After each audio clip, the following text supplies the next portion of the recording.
খবৰ চবৰে hope new ইয়াৰ নতুন বছৰ চবৰে ভালে তো মোৰো ভালেই সেইকাৰণে আজি ভাবিলে এটা ভিডিঅ' বনাওঁ জানেতো ৱেডাৰ কেনেকুৱা একেবাৰে ঠাণ্ডা তো ভাবিছোঁ ম'ম' খাওঁ বুলি কিন্তু জানেতো মইতো বনোৱাত কিমান ভাল চব মই নবনাওঁ মোৰ স্পেচিয়েল মানুহজনে বনাব তো তেখেতকো আজি মই দেখাই দিম আপোনালোকক কোন হয় আৰু আমি দুইটাই মিলি ম'ম' বনাম আজি চ' সেইটো আপোনালোকক দেখুৱাম মই কেনেকৈ বনাম একো নাই কিন্তু বস্তুহে আমি নতুন ৰুমত আছোঁ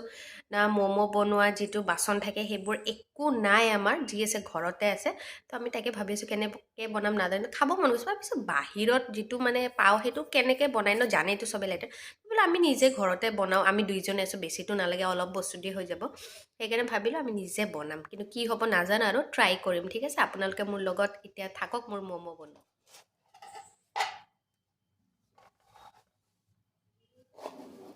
আমাৰ আহি গৈছে গাহৰি আজি আমাৰ ম'ম'টো হ'ব পৰ্ক ম'ম' কিন্তু কি ক'ম আৰু নতুন ঘৰত একো মানে যা যোগাৰ নাই সেইকাৰণে চাওক ইমান কষ্টৰে মাংসখিনি কাটিব লগা হৈছে এনেকৈ সৰু সৰু টুকুৰা কৰিব লগা হৈছে কিমান যে সময় লাগিব এতিয়া আৰু আজি ঠিক নাই ম'ম' হওঁতে যে কিমান টাইম লাগিব নাজানো আৰু দেই তো আপোনালোকে দেখিলে আমাৰ গাহৰি আৰু পিঁয়াজখিনি এনেকৈ কাটি লৈছোঁ সৰু সৰুকৈ এই দুইটা এতিয়া একেলগে আমি ভালকৈ মিক্স কৰিম কাৰণ কিয় ইয়াতে বেছি তেনেকৈ একো বস্তু নালাগে বাহিৰা অলপ অলপ বস্তু দি হৈ যায় এইখিনি আমি এতিয়া ইয়াতে অইল এড কৰি আছোঁ আমাক আচলতে ৰিফাইন লাগিছিলে কিন্তু ৰিফাইন নাছিল কাৰণে মানে আছিল একদম অলপ মই অলপ মিঠাতেল মিক্স কৰি দিলোঁ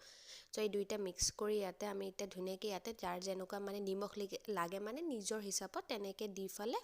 আমি দুটা এতিয়া ধুনীয়াকৈ মিক্স কৰিম আৰু এনেকৈ মিক্স কৰিব যাতে এনেকুৱা হ'ব নালাগে যাতে ক'ৰবাত লাগিছে ক'ৰবাত লাগে ধুনীয়াকৈ মিক্স কৰি ল'ব আপোনালোকেও তাৰপিছত আমি এনেকৈ মিক্স কৰি আছোঁ দেখিছেই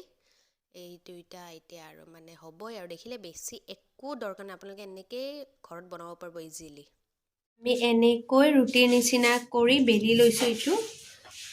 ম'মৰ কাৰণে কিন্তু এইটো ময়দা দি বনোৱা দেই আটা দি নহয় ইয়াৰ এতিয়া নেক্সট ষ্টেপ আপোনালোকক দেখাই আছোঁ মই এই আমাৰ বাচনটো আপোনালোকক কৈছিলোঁৱেই ম'ম' মেকাৰ নাই চ' এনেকৈ আমি আজি ম'ম' বনাম চাই লওক কি টেকনিক কৰিছোঁ ম'ম' খোৱাৰ কাৰণে ইমান লোভ এয়া কুকাৰত পানী দি লৈছোঁ আৰু তাৰ ওপৰত এইটো বহাই দিছোঁ খালি ভাপটোহে লাগে আমাক বইল হ'বৰ কাৰণে এইয়া আমাৰ মেইন বস্তু গাহৰি আৰু পিঁয়াজ যিটো আমি দি দিলোঁ ইয়াতে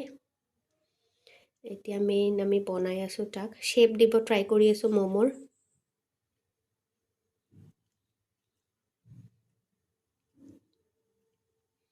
চ' এয়া আমাৰ ফাইনেল লুক ম'মৰ বইল চ' এতিয়া আমাৰ ম'ম' বনোৱাৰ কাৰণে ৰেডি এয়া এতিয়া আমি ফাৰ্ষ্ট এইখিনি ৰেডি কৰি লৈছোঁ ইমানখিনিয়ে তো এতিয়া আমি দিওঁ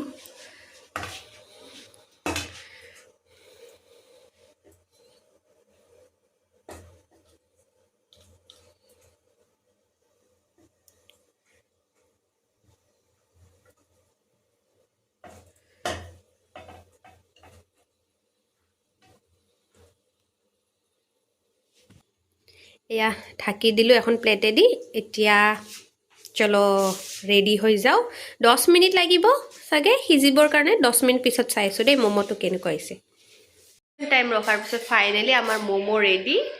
তো অলপ ভাঙিও গৈছে কাৰণ দেখিছে আমাৰ সেনেকুৱা একো বাচন নাছিলে ম'ম' মেকাৰ যিটোত আমি বনোৱা তো অলপ লাগিও গৈছে ভাঙিও গৈছে কিন্তু তাৰ ভিতৰতো কিছুমান ভাল হৈছে চ' মই এতিয়া খাম আৰু কম কেনেকুৱা হৈছে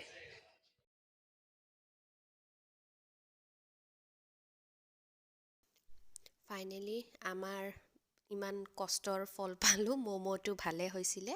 যেনেকুৱা ভাবিছিলোঁ তাতকৈ বহুত বেছি ভাল হৈছে চ' বুজিলোঁ বাচন নোহোৱাকৈও ইমান টেষ্টি ম'ম' বনাব পাৰি চ' এতিয়াৰ পৰা আপোনালোকে কাৰোবাৰ ঘৰত যদি বাচন নাথাকে এনেকৈ ম'ম' বনাই চাব আমি ফাৰ্ষ্ট টাইম বনালোঁ তথাপি হোপ কৰা নাছিলোঁ ইমান ভাল হ'ব বুলি ভাবিছিলোঁ কেনেকুৱা হ'ব বাচন তাচনে কিন্তু বহুত বেছি ভাল হৈছে চ'